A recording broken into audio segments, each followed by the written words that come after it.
Hey Edge, how you doing, mate? So we're gonna go live now to Sam, the cooking guy, when he joins us. It's the morning time there, so they're 8 hours behind. Here we go. Sam is now with us, so hold on.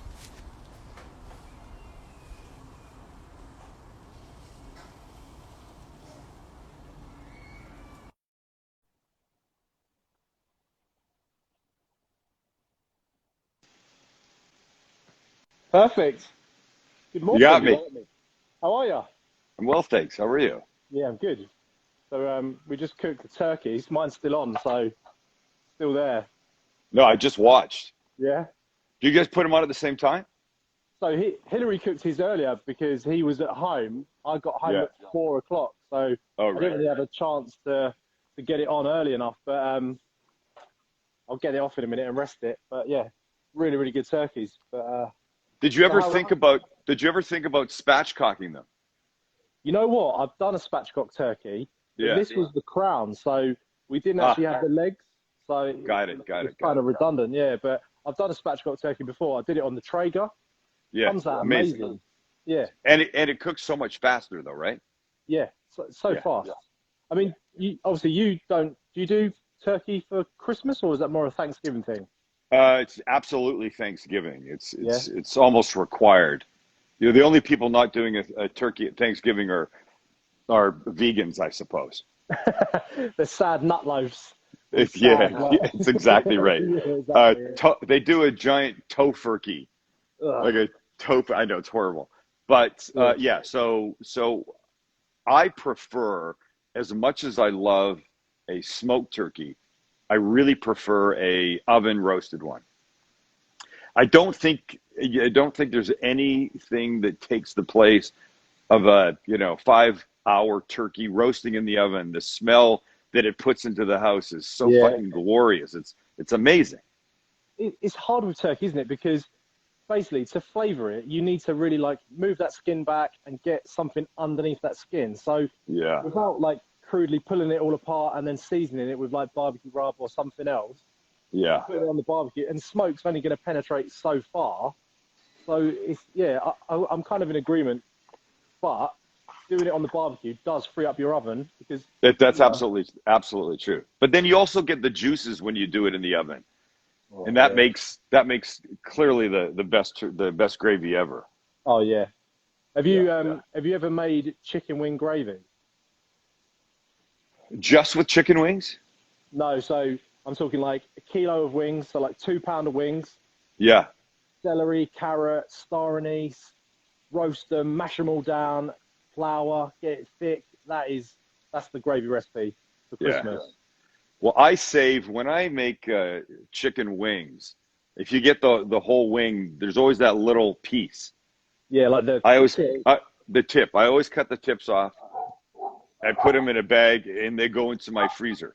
Yeah, Anything else that I end up chopping off of chicken while I'm cooking, even the bones after I roast the chicken, they all go in this same bag. And about every 6 months or so, I make just an amazing stock out of it, and then it can become gravy or soup or whatever I want. Yeah. it's so true. Like, I mean, I'm a bit like you. Everything we cook in the house, we don't like to waste. So bones from a chicken, fat Yeah. from a beef joint, we roast and we render down and keep for potatoes or like anything you want to fry and beef dripping it just takes it up that level, doesn't it? Yeah. My I used to be a guy that if somebody gave me a recipe and said make this, and it had, I don't know, it could have 200 ingredients in it. If the last ingredient was a pinch of cayenne, Yeah, and I didn't have that pinch of cayenne, I wouldn't make it. right. I was also the same guy that when I had leftovers after eating them, meatloaf as meatloaf for a day or two, I would pitch it. I was done with it. I didn't want it the same way again. Well, all my thinking has clearly changed. And now dealing with leftovers and dealing with the random stuff that I find in my fridge is one of the greatest things that I can play with, on a weekly basis. And not meant to be a plug, but my next cookbook is absolutely 100% based on leftovers. You know what though? It's such a great thing to use leftovers. Yeah. I I heard I saw one of your videos. I can't remember which one it was, but you said about food tasting better the next day. I think it was maybe the shepherd's pie or Yeah, one of those yeah, videos. yeah. Such an agreement. I made a chili this week, so I did a beef rib chili, boneless beef rib, smoked, put into a chili, and it was in the slow cooker, so smoked it in the slow cooker overnight. The next day, had it, amazing. Made chili dogs out of it, even better. So some foods, just the longer they're there, the Yeah, better they taste. And yeah, as you say, absolutely. like I've seen your pizza video you did, leftover pizza. You've turned that into a dish that's like Yeah, yeah. incredible. So yeah, So I say to people, pick a day, and once a week, you don't open any new packages. Uh, Open the fridge, open the freezer. What random bits do you have left? And think about what you can turn that into. Almost yeah, anything can become a pizza, like you just said. Almost anything can become a breakfast frittata. I mean, the possibilities are endless. Sometimes you just need a little inspiration, but you also have to have the mindset that says, well, I've got a little bit of this left. I'm not going to throw it out. it's so true. I mean, most people see the sell by date on a product, and if it's in their fridge and it's a day past it, they'll get rid of it, won't they? Whereas, you know, we are now using Yep. things a lot longer than we probably should do. But, if you can tell the signs like it smells funny or it looks funny, then yeah, get rid of it. But things last a lot longer than they actually, tell you in the supermarket. Yeah. It's like the gas gauge in a car. Just because it's reading E for empty uh, doesn't necessarily mean the car's going to die right then. There's Yeah, a you got a few built-in more going. extra cushion of 5 or 10 miles or something. Yeah, just yeah, three. I've done it. My gauge went to empty, and I did three Yeah, more drives back and forth to work before I got petrol, and I was like, yeah. that's kind of fine enough for me. Yeah, so But you know it is. It's a mindset that people have to change themselves to thinking about. It really is. yeah, it's so true. I mean, we're big advocates, especially in my house, of sort of buying in bulk. So where I live in London, we're lucky enough to be on the door to Smithfield Meat Market. So Yeah, we will go down there and we will buy, whole cuts, so like a pork loin roast, and I will portion it off into chops, or we'll buy 10 kilo of chicken and we'll bag it up into, portions for the month and stuff. And it's just a different way of shopping. Like, needs a bit of pre-planning, but in the long run, it's a cheaper way of doing things. So, you know, is there anything like that where you are? yeah. People do. I mean, but again, it's people will write and they'll say, I love watching your recipes, your channel, but I'm a single person and I find it difficult to cook for one. And I've Yeah, never understood that. You can go to the store and buy one steak, two chicken thighs. And even if you couldn't, even if you were forced to buy an entire chicken, well, I see that as a great opportunity to learn how to break down a chicken and then ultimately make those pieces cheaper than if you bought them by their own and then sort of put them back together again. yeah, like basic level butchery, like a chicken, joining it into. I mean, you can get a chicken into 8 different parts if you. And again, it's something that if you like, as you say, not everyone is born a cook, not everyone is born a butcher, but if you continue to do it, you will become better at that skill. Well, that's exactly right. My first cookbook, I wrote at the beginning of it, cooking is like riding a bike. The more you do it, the better you get. Hold on one sec. Hey, guys, we don't open till 3. Yeah, thanks. I'm in one of the restaurants. Uh, What time is it there? It's the morning, isn't it? yeah, it's 10 to 11. They want breakfast. They want something that I will not Yeah. help them with. Yeah. So I wrote at the beginning of this, cooking is like riding a bike. The more you do it, the better you get. Well, the reality is everything is like riding a bike. Nobody could ride a bike in the beginning. We fell off. We hurt our elbows or our bum. Wait, let me get this right. Is bum the ass in the UK? Yeah, Something bum is bum is bum. bum. You say fanny, didn't you? Is it fanny? No, not. I mean, some people do, but not many. Nah. But isn't there a word? I want to be polite about this. Isn't there a word for the lower front part of a woman that is often mistaken for another word? Yeah, fanny. Yeah. Yeah, Fanny is Yeah, referring. Fanny, Yeah, that's what it is. Okay, so I won't be yeah, saying Fanny. Anyway, so you fall off a bike, you hurt yourself, but now we can all ride a bike. And that's yeah, because we've practiced. If you can't roast a chicken or you can't make a pineapple upside down cake, just freaking make it. And even though that first time might not come out perfect, but then you've learned something, like yeah, you've learned on the bike, how to hold exactly. your balance. But now you know too much salt, too little sugar, too long in the oven, maybe 325 in somebody else's oven who wrote the cookbook is not 325 for you. So you need more time or less time or more or less heat. But everything is learning. But the only way you get better is by doing. Don't say, I don't know how to cook a chicken. Just freaking cook a chicken. Yep, You got to. exactly.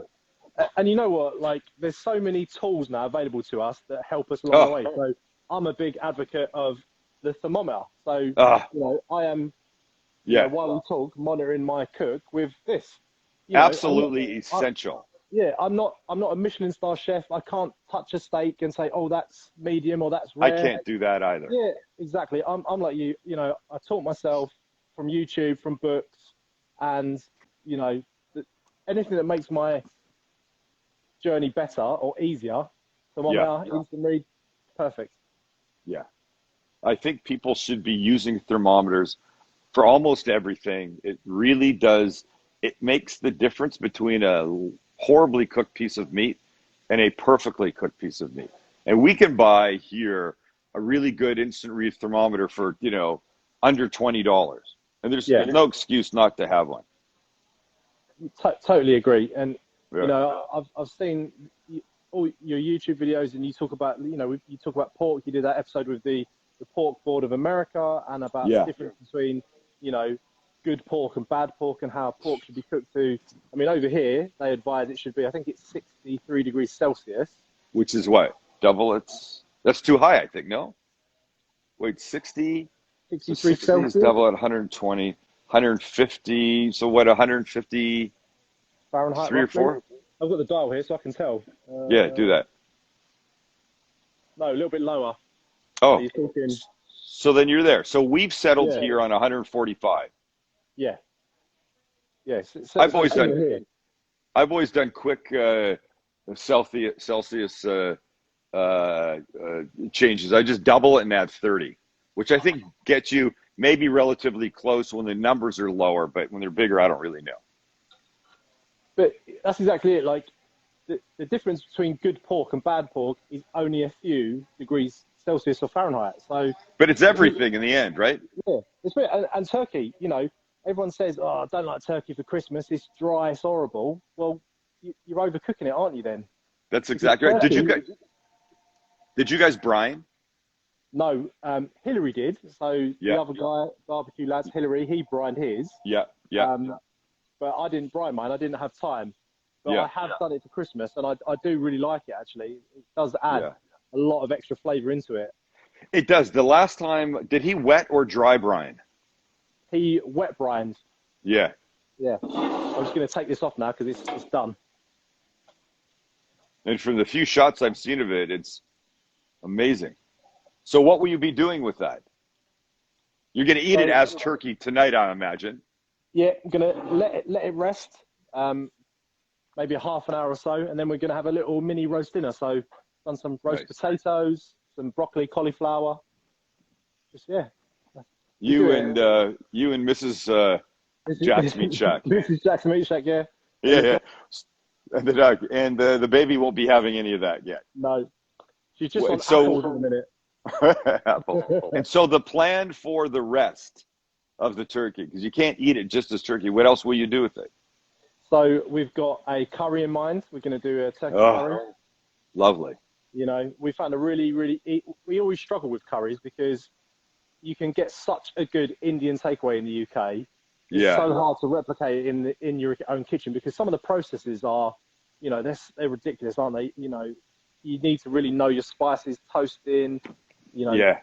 grinding so many processes. But we found a really, really easy recipe that the base of it is balsamic vinegar. Oh, And really? yeah, it really makes a nice curry. We did it in a slow cooker. We did just vegetable curry in a slow cooker with this recipe, and it was Yeah. amazing. Yeah. Well, send it along if you think of it. Oh Have you yeah, ever bought Have you ever bought those Japanese curry cubes? no, what are they? God, I'm trying to think of the name of them. Hold on, I'm gonna look while we're talking. Uh, so in Japan, curry is a Yeah, very big thing. Very different tasting than Indian curries. And little curry shops are all over the place. And crispy piece of pork, like katsu, yeah. ton.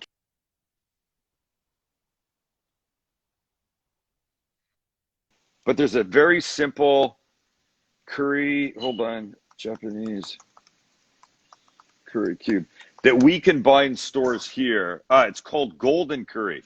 Here's a picture. I'm sure you have it there.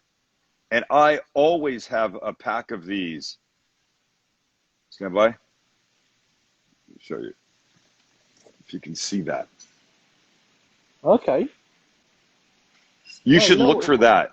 Yeah, You got to look for that because that will change your life when you want a curry. It's literally, Jack, as simple as boiling some water with vegetables in, throwing one of those cubes in, it thickens everything up. Then you put some meat in, and then you put it over rice, and it's life changing. It is so good. yeah. I'll You know send you what? that link when we're done. Yeah, yeah, I will do. Because Amazon now, you can get pretty much everything, and Of course. yeah, and we, we come out to the States most years, so obviously this year's been a little bit different because of COVID. But I'll tell you what, I used something the other day. There's a place in the UK called the Mexican Grocer, and they import a lot of Mexican ingredients, and they sent me some. I want to say it's called anchocotte paste. Oh, and chote. Ancho. Very good. My Not Spanish to isn't worry. great. My Not Spanish to isn't worry. great. And that's what I made the chili out of. And I tell you what, Yeah. amazing, Yeah. so good. Yeah. I got a recipe I'll send you for something to do with that. That's fantastic. Yeah, yeah, because I've got half the block left, and Yeah. it says you can smear it on meat and That's great. do all sorts Yeah, of yeah, things yeah. with it. Yeah. That's awesome. So tell us a little bit about not tacos, because for people watching who don't know you, which is Oh, quite hard um, to believe, so you have two restaurants. I do. I'm in Gray's right now, which is not tacos. This is we do salads and flatbreads and charcuterie boards and sort of shareable little bites and plates and stuff. Not tacos is in a food hall like 30, 40 feet from me right now. We're in this open piazza here in Little Italy in San Diego. I'll actually walk out at the end of this Yeah, and show you. But it started because I had an idea about a taco shop not based on Mexican tacos, and right. appreciate the fact that from where I'm sitting right now in downtown San Diego, with no traffic, it's 20 minutes to the Mexican border. And then on the other side is best Mexican food in the world. But because we're so close, because San Diego has such a significant Hispanic population, the Mexican food here, I think, is some of the best in the country. Right. We've got amazing Mexican cooks and chefs up here. But that means that it's freaking everywhere. And little tiny taco shops, which would give you maybe some of the best Mexican food you've ever had, are everywhere. So I didn't think it was necessary to compete by making carne asada and pollo and carnitas and stuff like that. So my tacos are all based on the kinds of things that I like to eat that are not Mexican. So our number one selling taco since the day we opened is Korean short rib. Right. It's amazing. It's got the Korean gochujang paste in it that we mix with a couple other things. It's really good. Asian salmon cheeseburger tastes exactly like a cheeseburger. We put crispy onions on it and spicy cheese sauce. We have a pulled pork with macaroni and cheese on top of it. It gets a line of sriracha and some green onion.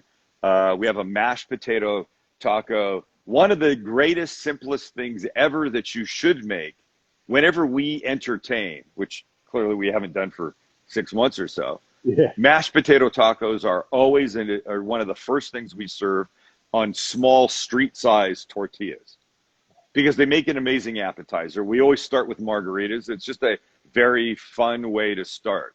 We have a lamb taco that's Love a just margarita. yeah. And margaritas, imagine, in this town are pretty damn good. In fact, Yeah. I think my recipe is very good too. Anyway, so it's that kind of stuff. And the name came because when we were just starting the idea and talking about it, people would say, well, wait a minute, you don't have carnitas or carne asada or any of that stuff. Are they tacos? And I would say, well, they're not tacos. I mean, what's it take to make a sandwich? 2 pieces of bread. Does it matter what goes in it? If you put mashed potatoes or jellied eels in 2 pieces of bread, it's still a sandwich, right? We call it fusion out here. That's what we describe things as. But it's still a sandwich. Yeah, sure. Anything in a tortilla to me is a taco. Yeah. And we have been welcomed with open arms. We had one Yelp review. A woman said we were making a mockery of the Mexican people by not serving Mexican-inspired tacos. You can't please everyone, can you, Sam? It's unbelievable. It really is. Really is. So don't even try to please everyone. You do your best. You serve the... Look, you're a cop. You understand it. There's going to be people there's going to be people you could save their child's life by drowning, and they would still be... They would have an issue with you. It's like you've been following me around for the whole life. Look, I've shot a bunch of shows at fire departments. I've gone to fire departments with no cameras to cook for them because I'm a fan of firemen. I'm a fan of cops. I'm a fan of the military. The firemen park right outside on the street by us, and they walk to a coffee shop. And I've said to them before, and I know them, next time it's lunch, come, let me buy you lunch here. And they go, oh, we couldn't do that. I go, no, I appreciate you being humble. They go, no, we really can't do that. If people see us eating at a restaurant and they get an idea that maybe we didn't pay for it, they go freaking insane. Oh, these guys tell me they've been yelled at before while out jogging in their fireman t-shirts and shorts. People yell at them saying, why aren't you working? Why are you doing this? Why are you shopping in a supermarket? Why aren't you out fighting fires or something? You know what? It's a shame. It's such a shame. It seems to be world over as well. And I mean, over here in the UK, it's basically the same. Like, some people really don't like the police. Some people do. But we have restaurants, especially in the UK, and we call it GTP, good to the police. And they're the sort of places that you always know they're the place because you'll have like 10 cars outside for breakfast. And it's a shame because policing should be about community, and obviously, you know, where you are, that's your local community. Little Italy, you know the firemen, and it should be a case of why not? If you want to, treat them to lunch or a free coffee or whatever, why not? Look, these are the people that when there's trouble, they run into it. While all the rest of us, I mean, present company accepted, but the rest of us would generally run away from a fire, run away from what sounded like a gunshot, run away from a fight. These are the people that are there to help protect and serve. And the fact that people look at them and they have an issue, it's unbelievable in my mind. Yeah. It's crazy. But you're right, you can't please everyone. And you shouldn't even try, because you're just gonna lose and be disappointed. Yeah, exactly that. But you know what? We're giving the general public a bad name. That, for every one bad person I meet, 10 people I do meet. Absolutely. You can't always complain. And I've had some great moments. I've been doing what I do now for 10 years almost, and it's the best job I've ever had. Basically, it's every day is different. We've got to say never a dull day. That is the saying, because every day is so different from the next. I'm pretty certain. Certain it is. Yeah. So what's next for YouTube then? Obviously, you've got to 2 million subscribers this year, which is massive.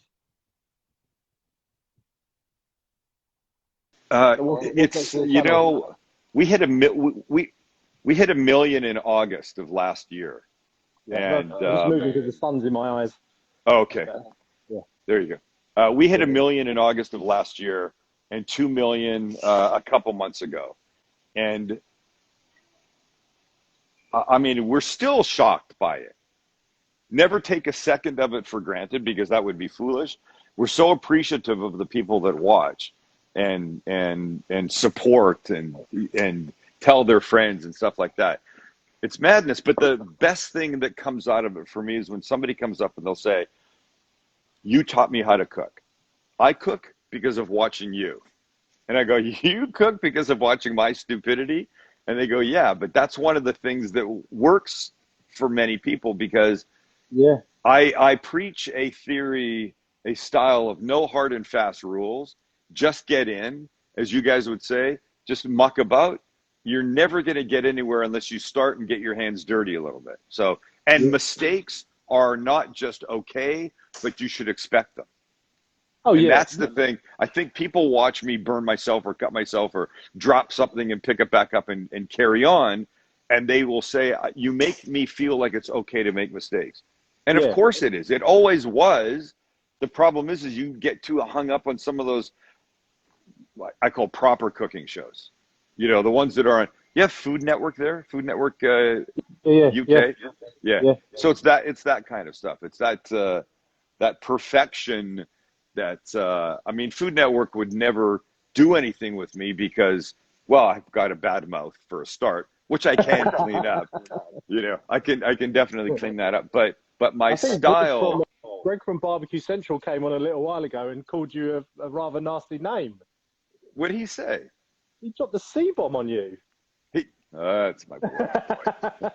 I have a shirt. We have shirts that say, "Let's bring back the C word." Yeah. But somewhere near that is the word cook in big letters. And we're trying to do that. But when people will say that we've helped them to cook or they've got more confidence, that's honestly the best thing that anybody could say to me. But you know what? Like, I watched your banana bread video the other day, and that basically sums up the channel to me in one video. Like, You mean sometimes forgetting to put the bananas in? yeah, no eggs, no bananas. Like, it was just some sort of brown blob at one point.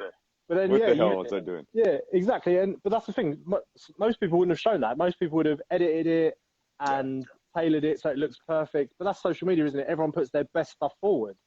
I mean, Which of course we made Japanese pancakes once on our channel, and it just those ones, the thick ones. and it just looked like a pile of poo. They just all fell apart and just looked like crap. And we showed it because we watched a video of, I think it was like the Food Network, and it was like this really like, you know, beautiful woman, and she was like, "This is how you make these pancakes," and it looked so simple, and now it just looked like a load of slop. Yeah, that's right. You know, Rachel Ray, apparently in one of her very first videos for the Food Network, cut herself about 10 minutes in.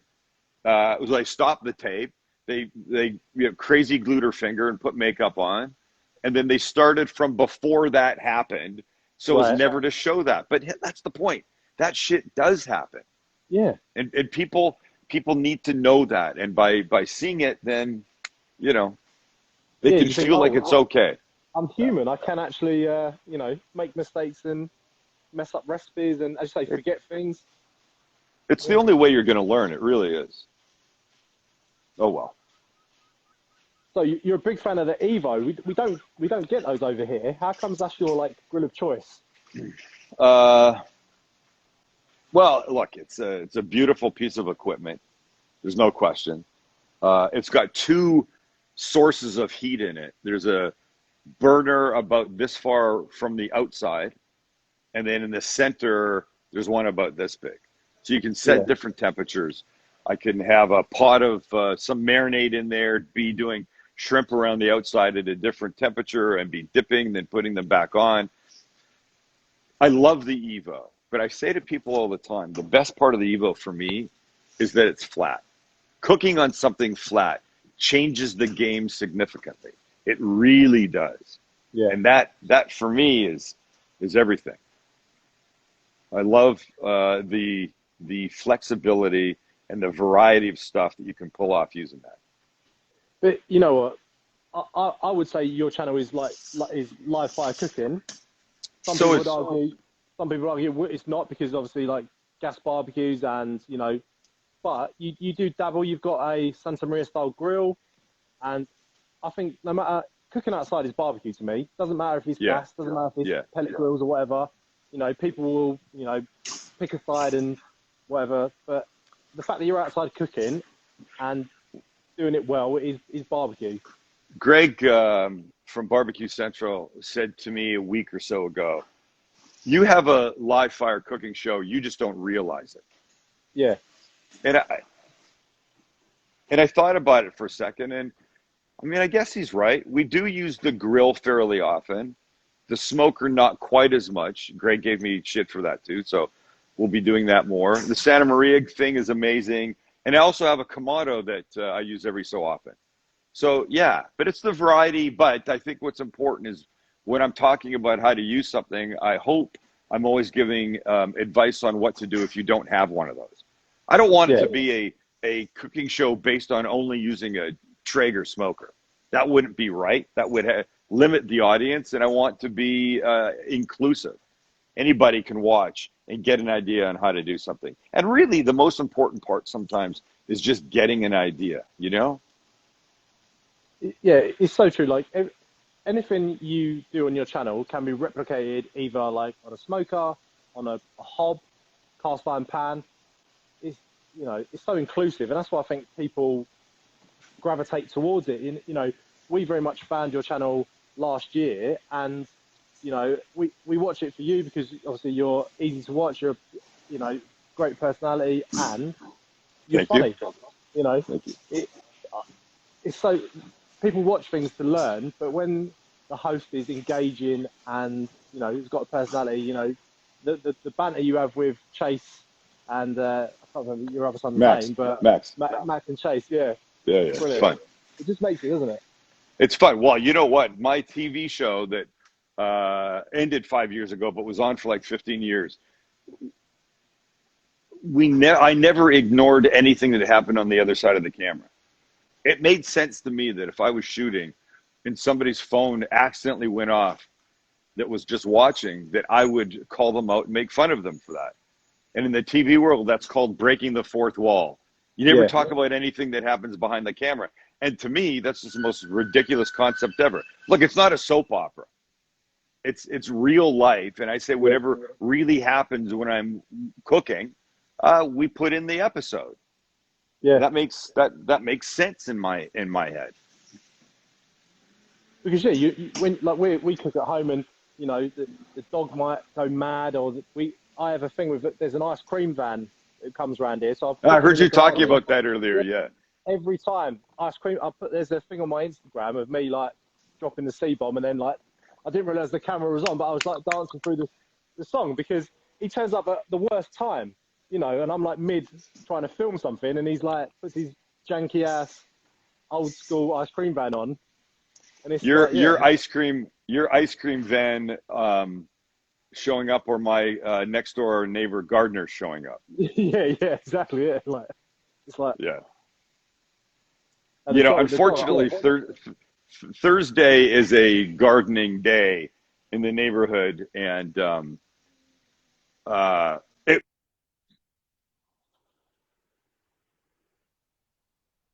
and lessen the gardener interference, but we just power through it. It's fine.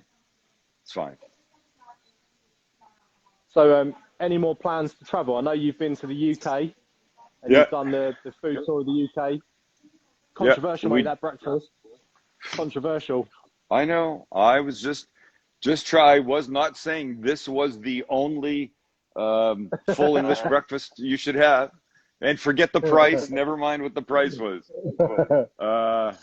Well, we did last year. We did Japan. We did Tokyo and Osaka. We went for a week. And we got 4 shows out of it. We did top 10 things to eat in Tokyo, like we did in London. We did a fast food show. We did a 7-Eleven show. We did a street food in Osaka. And it was really fun. And I don't know what's next because I don't know where we can ever go again. Right now, certainly nowhere. Yeah, so true. Can't go anywhere. I'd love to go. We have a fun idea about a semi-localized trip. Interesting way. that we're working on.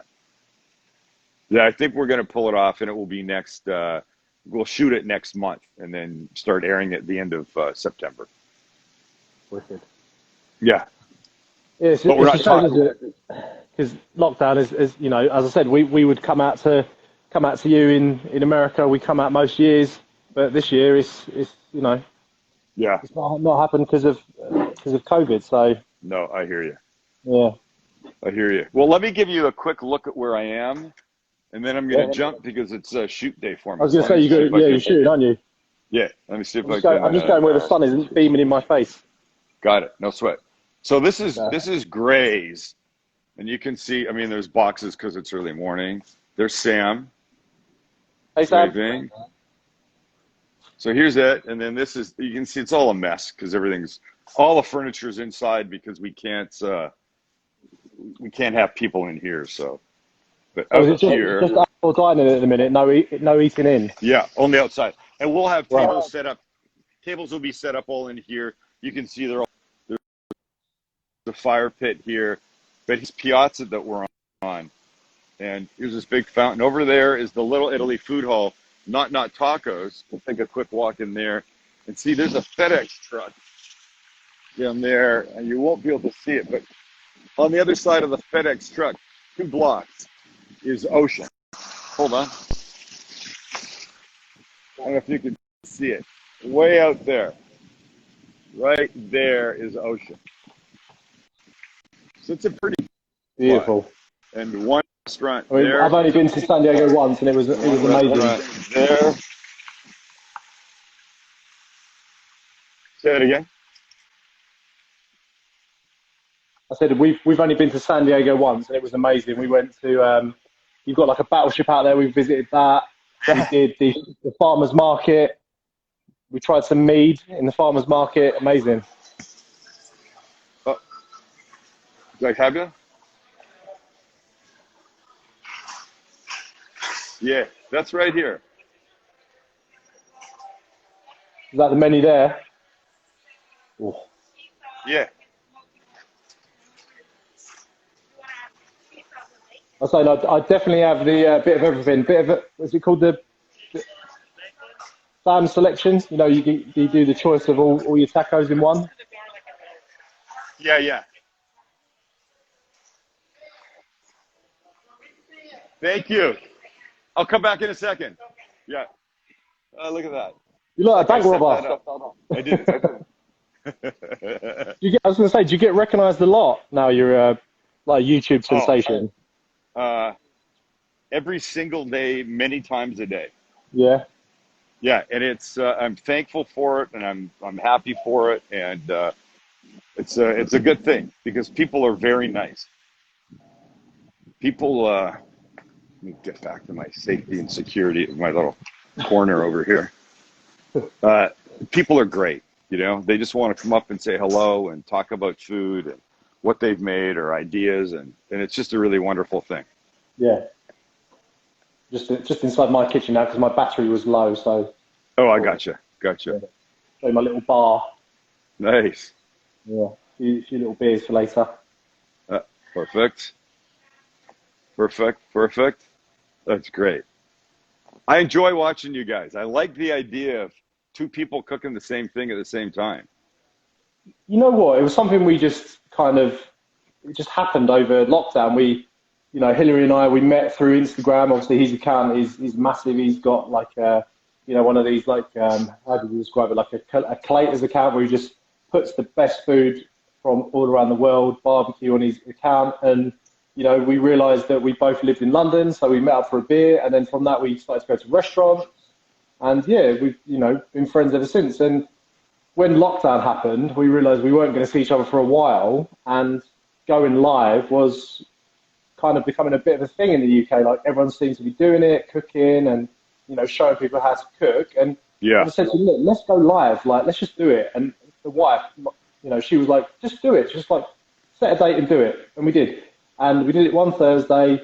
We went live. We cooked, I think, chicken wings or something, you know, something pretty simple. And we just had a beer and chatted and that was it. And then from that, I think 14 weeks on, we've had some great stuff. We've done oysters.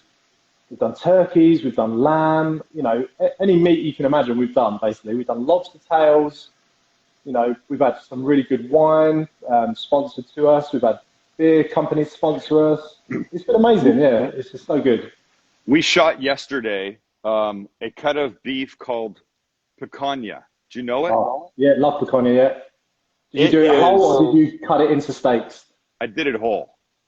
Best way. I did it whole, and then I turned it into a great sandwich. But I think it may be the greatest tasting cut of beef ever. I really do.